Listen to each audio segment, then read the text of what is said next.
Bonjour Agnès Pannier-Runacher. Bonjour Laurent Sénéchal. Cette assemblée générale ne doit pas avoir lieu, c'est le mot d'ordre des activistes qui sont en train d'essayer de bloquer l'AG, en l'occurrence des actionnaires de Total Energy, avec déjà des perturbations au petit matin, des échauffourées avec les forces de l'ordre. Ces ONG, elles appellent à bloquer, empêcher la tenue de l'AG, comme elles l'ont fait d'ailleurs plus tôt dans la semaine pour l'énergéticien Shell. Il faut s'attendre maintenant à voir ce type d'événements, d'actions, d'images se multiplier à chaque assemblée générale d'énergéticiens.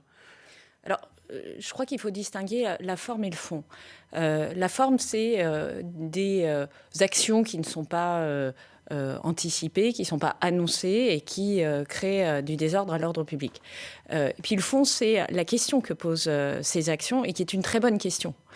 Et moi, je le dis très clairement, des entreprises qui sont aussi aujourd'hui positionnées sur le secteur du pétrole ou sur le secteur du gaz doivent se réinventer. Elles doivent sortir des énergies fossiles. C'est ce que nous dit le GIEC, c'est ce que nous dit toute la politique que nous menons pour lutter contre le dérèglement climatique.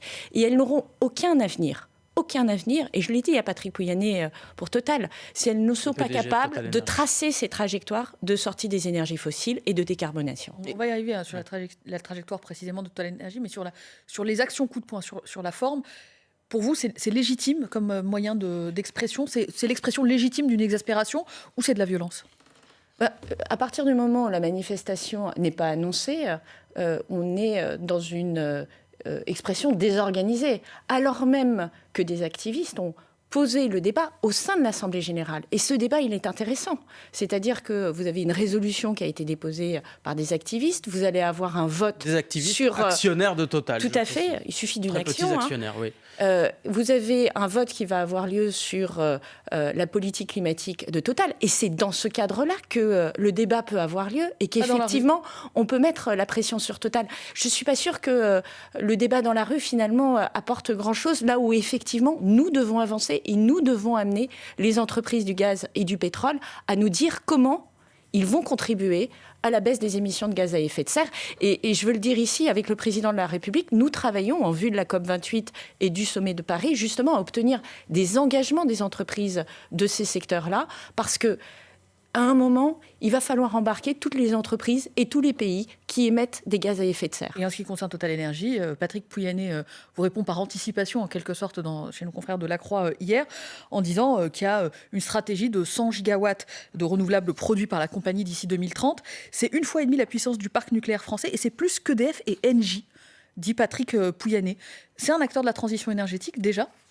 Alors, Total investit dans les énergies renouvelables, mais l'enjeu, c'est d'aller plus vite, plus fort et surtout plus rapidement. C'est pas suffisant pour vous n'êtes pas convaincu par la trajectoire de Total ? Je pense qu'ils peuvent aller plus vite, plus fort, plus rapidement. Je pense qu'ils doivent mettre le paquet sur les énergies renouvelables.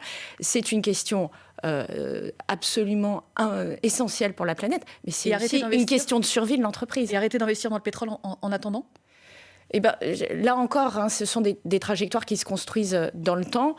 Nous avons pris notre responsabilité en tant que pays, c'est-à-dire qu'aujourd'hui, la France a arrêté l'exploitation des hydrocarbures en France, a interdit l'exploitation des hydrocarbures et elle a interdit les subventions aux projets fossiles. Total doit renoncer, par exemple, à son projet controversé dans le sud de l'Afrique.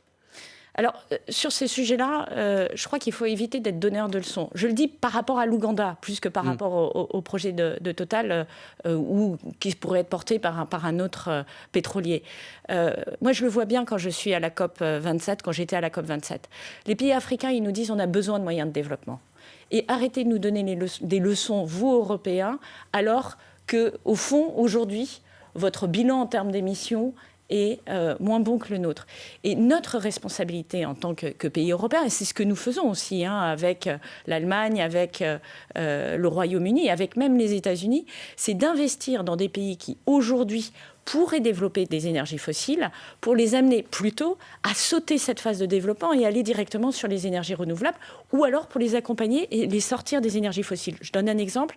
L'Afrique du Sud, c'est 6 milliards d'euros qui sont investis pour sortir l'Afrique du Sud du charbon, dont une partie qui est financée par la France. Ça, c'est très concret et c'est très efficace. Et c'est comme ça qu'on pourra effectivement sortir et créer des chemins de développement pour des pays qui aujourd'hui font partie des plus pauvres au monde. Alors pour financer la transition écologique, il y a une idée qui a émergé dans le débat et qui est issue d'ailleurs d'un proche d'Emmanuel Macron, l'un de ceux qui a écrit son programme économique en 2017, l'économiste Jean Pisani-Ferry. Il plaide pour taxer les plus hauts revenus parce que ce sont aussi les plus hauts pollueurs, la création d'une sorte d'ISF écologique. Est-ce que c'est une idée qui pourrait faire son chemin au sein de la majorité ? On a déjà entendu certains députés de l'aile gauche être favorables à cette idée.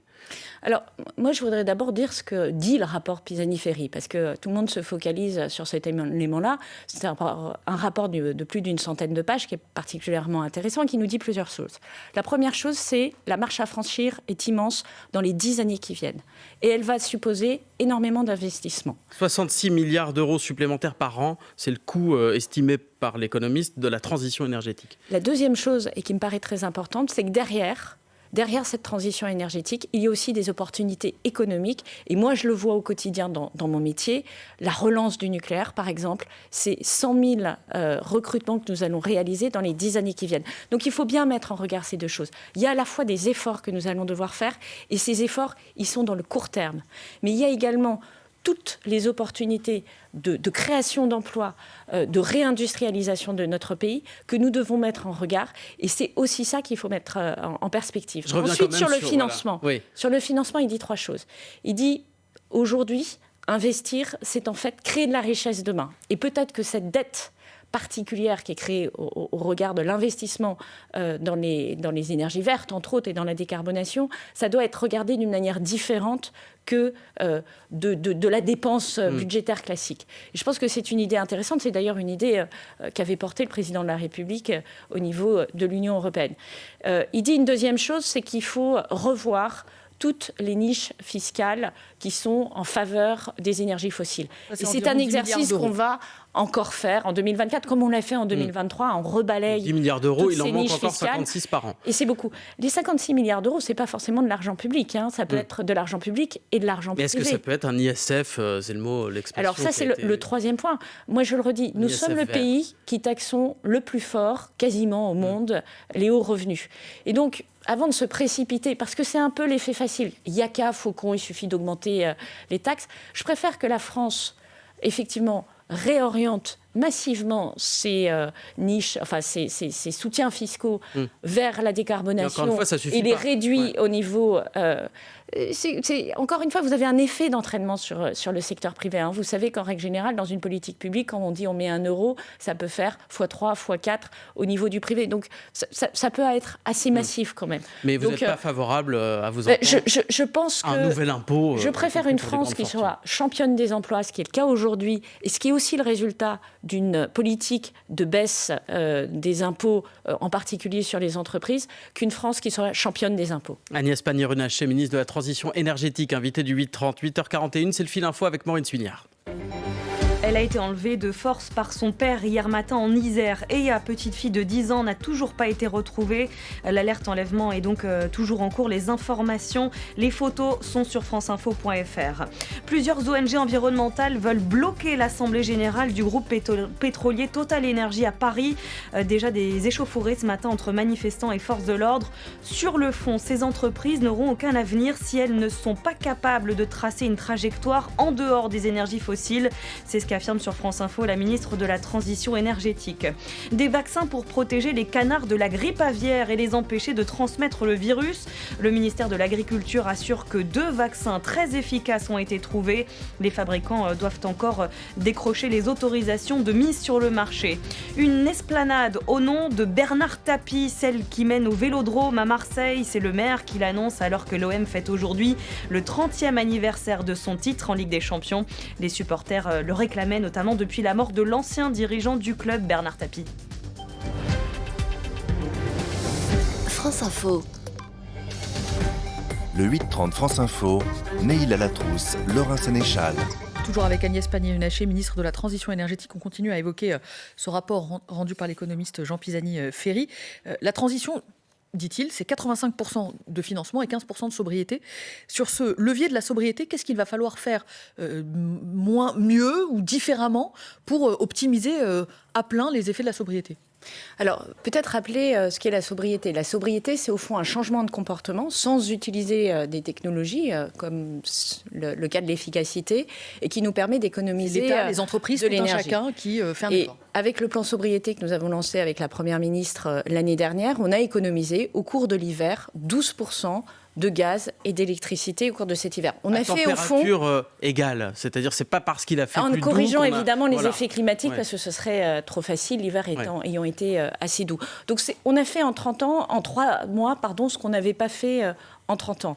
Mais on a commencé par ce qui était le plus immédiat. Le plus immédiat, c'est baisser la température à 19 degrés, c'est fermer les éclairages des grands bâtiments la nuit. Et c'est pas le Ce sont des ralentissement choses de l'économie assez, aussi qui a quand même contribué à cette sobriété. Alors, c'est pas ce qu'on voit, parce que ce qui est très intéressant, c'est que cette baisse de la consommation, elle a été particulièrement marquée dans le secteur tertiaire et dans les résidentiels, c'est-à-dire dans des endroits, dans des bâtiments où, en réalité, il n'y avait pas un lien direct avec l'activité économique. Et d'ailleurs, vous avez pu le constater, au moment où nous baissions notre consommation d'énergie drastiquement, la croissance était toujours présente dans notre pays. Et deuxième chose intéressante, ça continue. C'est-à-dire qu'on voit que depuis le début de l'année, nous continuons à baisser par rapport à ce que nous consommions ces 5 dernières années, notre consommation d'électricité, Dans les mêmes notre proportions, consommation c'est toujours de 12% gaz. en gros. Non, c'est pas dans les mêmes proportions parce qu'en fait, là où on avait le plus économisé, c'est sur le chauffage. Et comme on a arrêté de chauffer depuis quelques semaines, effectivement, on voit bien la différence. D'ailleurs, dès qu'il y a un pic de froid, on revoit les effets de correction de baisse de consommation Alors, d'énergie. comment on fait pour sur arriver le chauffage. durablement à 15%, qui est l'objectif chiffré par Jean Pisani-Ferry? Alors, moi, je vais lancer un temps 2 de ce plan sobriété. Encore une fois, ce plan sobriété, il fait partie des 4 leviers de notre stratégie énergétique pour atteindre la neutralité carbone. Et ce temps 2, il va adresser le sujet de l'été. Quel comportement devons-nous mettre en place pendant l'été pour être sobre économiser aussi pendant l'énergie, notamment être sobre en climatisation. Deuxième chose, nous aurons un rendez-vous aussi à l'hiver prochain, là encore pour aller plus loin que ce que nous avons fait. Il y a notamment 2 sujets sur lesquels on n'est pas allé assez loin sur le court terme, qui sont clairement le numérique, parce que c'est un peu la boîte noire pour tous ceux qui ne sont pas spécialistes, et le carburant. Sur le carburant, il faut qu'on accélère sur le covoiturage. Vous savez qu'on a lancé avec Clément Beaune et Christophe Béchu un plan covoiturage. Il faut qu'on accélère sur le fait d'avoir une conduite éco-conduite meilleure, plus douce, lever le pied sur les routes. Et c'est nous ce que nous demandons en tant qu'État. Nous demandons aux fonctionnaires, lorsqu'ils sont dans leur cadre professionnel, de lever le pied sur l'autoroute. Agnès Pannier-Runacher, vous évoquez l'été. Est-ce que on va avoir les mêmes images que l'été dernier où il y avait des brigades qui étaient envoyées pour vérifier, par exemple, que les magasins fermaient bien la porte quand ils climatisaient leurs locaux? Est-ce que c'est ça aussi la sobriété? La sobriété, c'est ne pas gaspiller de l'énergie de manière choquante. Et beaucoup de Français s'étaient émus de ces images, effectivement, de rues commerçantes où à la fois il faisait 19 degrés à l'intérieur des magasins et en même temps la porte était grande ouverte sur une rue qui était à 30 degrés. Et je pense que ça, c'est aujourd'hui insupportable. Donc oui, moi j'ai pris un décret qui permet de donner tous les moyens aux maires des villes d'intervenir. Je pense qu'il y a un temps de pédagogie. Il faut expliquer. Tout le monde n'est pas au courant des décrets. Donc il s'applique évidemment pour l'été prochain. Tout le monde n'est pas au courant des décrets et il faut en parler au sein des associations de commerçants et dans les villes. Mais derrière, il faut donner ces leviers de sanctions. Parce que quand vous avez un commerçant qui ne joue pas le jeu, ça donne le sentiment à ceux qui respectent la consigne de fermer les portes, qui sont moins attractifs pour les clients, alors que eux, ils font l'effort de fermer leurs portes, tandis qu'ils climatisent. Mais pour atteindre l'objectif qui est de 10% de consommation énergétique en moins d'ici 2024, est-ce que ça veut dire qu'il faudra faire plus dès cet été et dès cet hiver, ou est-ce qu'il faudra faire la même chose? Est-ce que ce sera les mêmes recommandations? Non, il faut aller plus loin. Il faut évidemment aller plus loin et surtout, il faut passer d'une sobriété qu'on construit dans le court terme à une sobriété qui s'ancre dans le long terme. C'est-à-dire la sobriété, lorsqu'on dit vous pouvez passer au vélo ou vous pouvez utiliser les transports en commun, encore faut-il avoir les infrastructures qui permettent de faire du vélo en sécurité, donc des pistes de vélo et des transports en commun. Les changements d'usage, les changements de comportement, ils doivent s'appuyer aussi sur un aménagement de la ville, un aménagement du territoire qui est favorable à la sobriété. Je dirais qu'il y a quasiment une notion d'éco-conception de nos politiques publiques. Quand on installe un nouveau équipement public, il faut tout de suite penser la manière dont on y accède et s'assurer qu'on y accède avec des transports en commun ou avec une piste de vélo ou avec des moyens de transport qui ne sont pas la voiture. Emprisonner les Français dans la voiture, ce n'est pas une solution. Et donc, il y a une responsabilité des collectivités locales et de l'État pour trouver des solutions et faire en sorte que les Français moins utiliser la voiture. C'est l'un des leviers principaux. Ça va être un des leviers importants. Et moi, je pense que les Français qui aujourd'hui sont obligés d'utiliser leur voiture ont raison de nous dire très bien, moi je chiche, permettez-moi de décarboner, mettez-moi une voiture électrique pas chère, permettez-moi d'accéder aux transports en commun, des transports en commun fiables et qui desservent bien l'endroit où je vis. Il faut aussi adapter les infrastructures énergétiques aux grandes chaleurs. L'EDF a obtenu des dérogations l'été dernier pour rejeter une eau un peu plus chaude dans les cours d'eau. C'est l'eau qui est censée refroidir les centrales électriques. Il y a eu des dérogations, par exemple la Garonne, la température avoisine parfois les 28 degrés l'été. EDF vous dit, c'est déjà le niveau maximal défini pour les rejets. Est-ce que ça veut dire que ces dérogations vont devenir la norme ? Je pense qu'on va travailler effectivement sur une évolution de ces dérogations. Alors je vais peut-être préciser certaines choses. Oui. L'été dernier, nous avions pris des dérogations. Elles ont été très peu utilisées et on parle de dizaines de degrés, pas de 1 ou 2 degrés supplémentaires. Mais effectivement, il y a un travail qui est fait sur l'adaptation de tout notre système énergétique au réchauffement climatique. Les réacteurs nucléaires sont un sujet, mais il y a d'autres sujets, notamment tous les investissements que nous allons devoir faire sur le réseau pour mettre en sécurité et avoir des postes de distribution électrique qui soient capables de résister à des montées de température, d'avoir des réseaux de transport qui soient capables de résister à des changements de température rapides et violents. Aujourd'hui, on n'a pas une infrastructure qui a été construite pour varier entre moins quelques degrés et jusqu'à 40 ou 45 degrés. Vous allez changer les normes de dérogation, les règles de dérogation aux normes environnementales, vous allez changer les niveaux ? Non, ce n'est pas ça que je dis. Non. Je dis qu'on est en train de travailler à adapter notre système énergétique au réchauffement climatique. C'est-à-dire que les centrales se refroidissent de manière plus efficace, c'est ça que vous dites ? Tout à fait, qu'il y a les centrales nucléaires, mais qu'il y a aussi le réseau, qu'il y a aussi l'éolien marin. On est en train de regarder, est-ce que le réchauffement climatique, est-ce que nous savons aujourd'hui du climat et du changement du climat est de nature à diminuer l'efficacité des éoliennes marines. Et pour ce qui est des centrales nucléaires, c'est EDF qui va faire les investissements pour que ces centrales se refroidissent de manière plus efficace ? C'est EDF qui paiera ou... Vous savez, une entreprise qui est la propriété de l'État à 100% et qui est son bras armé stratégique, à la fin, c'est l'État qui paye. Bientôt à 100%, c'est une question de jour, c'est le 8 juin. Exactement. Que ça le sera. Ça changera quoi concrètement d'ailleurs ? Quelques pourcents en plus pour l'État ? C'est le fait, effectivement, d'être l'actionnaire principal et de donner le sens de la stratégie et d'avoir une stratégie de long terme. Parfois, lorsqu'on a des minoritaires qui sont plutôt intéressés par le court terme, il peut avoir de la tension. Là, c'est l'État stratège. C'est l'État stratège à la tête d'un EDF qui doit être notre bras armé énergétique. Agnès Pannier-Runacher, vous restez avec nous, invité du 8h30. Il est 9h-10, c'est l'heure du Fil Info avec Maureen Suignard. Casino a 4 mois pour négocier avec ses créanciers. Procédure engagée alors que le distributeur est endetté à hauteur de plus de 6 milliards d'euros. Casino qui annonce aussi céder un nombre significatif de magasins au groupe Intermarché, sans plus de précision pour le moment. La plateforme sera mise en place en juillet pour les usagers des RER et des Transiliens qui ont un abonnement pour qu'ils soient indemnisés. Les usagers des transports parisiens pourront recevoir entre 10 et 91 euros après les grèves qui ont touché toucher le réseau dans la région parisienne. Il avait pris les armes pour défendre Donald Trump et diriger des troupes pour tenter de prendre le Capitole d'assaut. C'était en janvier 2021. Stewart Rhodes, figure de l'extrême droite américaine, est condamné à 18 ans de prison. Il dit être un prisonnier politique. C'est la condamnation la plus lourde prononcée dans cette affaire. L'exploit de Lucas Pouille, le Français de 29 ans, passe les qualifications et gagne sa place pour le grand tableau de Roland-Garros, lui qui est sorti d'une dépression et est tombé au 670e rang mondial. France Info.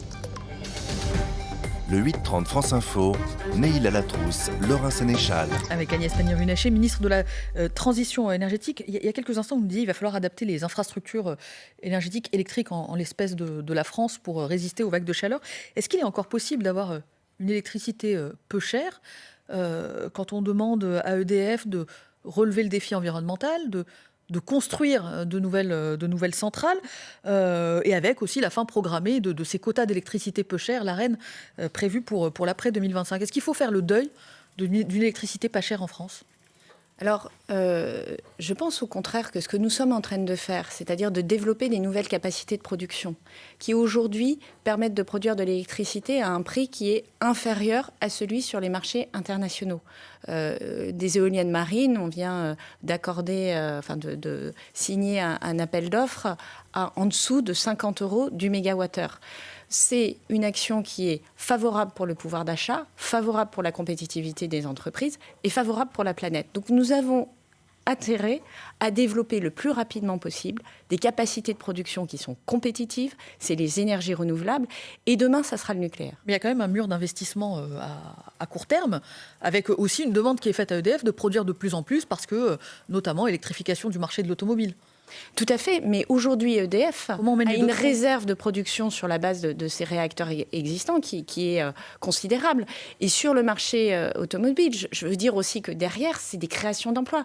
Je vais inaugurer mardi prochain la première gigafactory de batteries électriques avec Bruno Le Maire et Roland Lescure. C'est à 20 minutes de chez moi en plus, donc j'en suis particulièrement fière. C'est un projet sur lequel j'ai travaillé d'arrache-pied. Dans le Pas-de-Calais, tout à fait, un Douvrin, Billy Berclos. J'ai travaillé d'arrache-pied pendant plusieurs années. C'est une très grande fierté de voir cette Gigafactory. C'est 2000 emplois à terme. 2000 emplois à terme. Mais est-ce que ça compensera les suppressions d'emplois que vont entraîner la fin du moteur thermique en Europe pour les voitures neuves? C'est l'objectif, et vous voyez qu'on a anticipé. Quand on s'est saisi de ce sujet-là avec Bruno Le Maire en 2018, tout le monde nous riait au nez. Tout le monde nous expliquait qu'il n'est pas possible de construire des batteries électriques en France. Le marché est aujourd'hui totalement dominé par la Chine, la Corée et le Japon. Vous n'y arriverez pas. La réalité, c'est qu'on est en train d'y arriver. On y a mis les moyens. On y a mis beaucoup de discussions avec les constructeurs et Total, d'ailleurs, qui est partie prenante de ce consortium. Et aujourd'hui, on va être en capacité de produire des batteries électriques. On va le faire à Douai, on va le faire à Dunkerque. Et on a annoncé, le président de la République a annoncé il y a quelques semaines à Dunkerque, un 4e investissement d'un investisseur taïwanais pour des batteries électriques. Mais ça ne dit pas, est-ce qu'on saura faire de l'électricité pas chère et suffisamment pour répondre à tous ces besoins? Ça, c'est l'enjeu de la loi de programmation énergie-climat. Vous dites vous-même dans le Figaro, il y a un mur énergétique en 2030. Oui, tout à fait. Je le dis et je l'assume parce que ce mur énergétique, on est capable de le passer. On est capable de le passer, mais ça suppose de prendre des décisions courageuses aujourd'hui. Pourquoi produire plus? Vous demandez à EDF d'aller plus vite dans la remise aussi. C'est deux choses. C'est à la fois baisser notre consommation d'énergie, la sobriété, l'efficacité énergétique et notamment la rénovation thermique, c'est mettre le paquet sur ces leviers-là, et c'est produire plus d'énergie renouvelable et sur notre parc existant de nucléaire. Et notamment possible, en allant plus vite sur la maintenance des réacteurs, puisqu'on a vu cet hiver mais je vais aller qu'il y avait jusqu'au beaucoup de bout. réacteurs C'est fermés possible à condition d'utiliser tous les leviers. C'est-à-dire que nos oppositions qui nous disent « non, mais moi je veux bien le faire, mais sans les énergies renouvelables ». Ça n'existe pas. Moi, je veux bien le faire, mais sans le nucléaire, ça n'existe pas. On va falloir que chacun sorte de ses postures, et c'est un des enjeux des groupes de travail que j'ai lancés. Vous savez que la Première ministre est très engagée dans la planification écologique. Elle nous a demandé d'accélérer, d'organiser des concertations, qu'elle est déterminée à avoir un plan pour l'été. Eh bien, par rapport à ça, effectivement, avec les représentants d'un certain nombre de groupes politiques, on met le sujet sur la table, on dit voilà les contraintes, on est capable de le faire. nucléaire. C'est créateur de dizaines de milliers d'emplois, mais derrière, il va falloir prendre ses responsabilités et sortir des postures contre le nucléaire ou contre le renouvelable. On a craint les pénuries cet hiver qui ne sont jamais venues. Le pire est à venir, nous dit déjà le Qatar, en termes d'approvisionnement en pétrole et en gaz en Europe. Est-ce qu'il faut craindre des pénuries l'hiver prochain? Est-ce que vous vous y préparez déjà? Moi, depuis janvier, je me prépare et je prépare avec les énergéticiens français à passer l'hiver prochain. Pourquoi ? Parce qu'il faut renforcer notre résilience par rapport à la consommation d'énergie fossile. C'est très concret, hein. C'est remplir les stocks, le stockage de gaz, c'est préparer, continuer à travailler sur la sobriété, donc la baisse de notre consommation, qui a été le levier qui nous a permis très clairement, et RTE, notre expert, le dit, de passer l'hiver dernier. Et les températures douces qui nous ont aidés. Oui, mais pas seulement. Enfin, encore une fois, sachons reconnaître ce qui a été bien fait. RTE nous dit, le plan sobriété a permis d'éviter 12 signaux éco-watt rouge, c'est-à-dire 12 tensions majeures sur le réseau électrique. Nous l'avons fait collectivement avec les grandes entreprises, avec les grandes collectivités locales, avec les administrations et avec les Français, et je veux les remercier. Et quand le Qatar dit le pire est à venir, vous n'y croyez pas, c'est pas... Non, je dis... Il va falloir pas baisser la garde, et c'est très exactement ce que nous faisons. J'étais hier en visio avec tous les préfets de région pour préparer notamment l'hiver prochain. Mais je constate que EDF nous indique être en meilleure posture en termes de production électrique nucléaire l'hiver prochain. Je constate que nos stockages de gaz sont plus élevé aujourd'hui qu'il l'était l'hiver dernier. Je constate également que la sobriété se continue et ce sont des signaux qui sont positifs et on va continuer à travailler dans cette direction. Merci Agnès Pannier-Runacher, bonne journée à vous. Merci.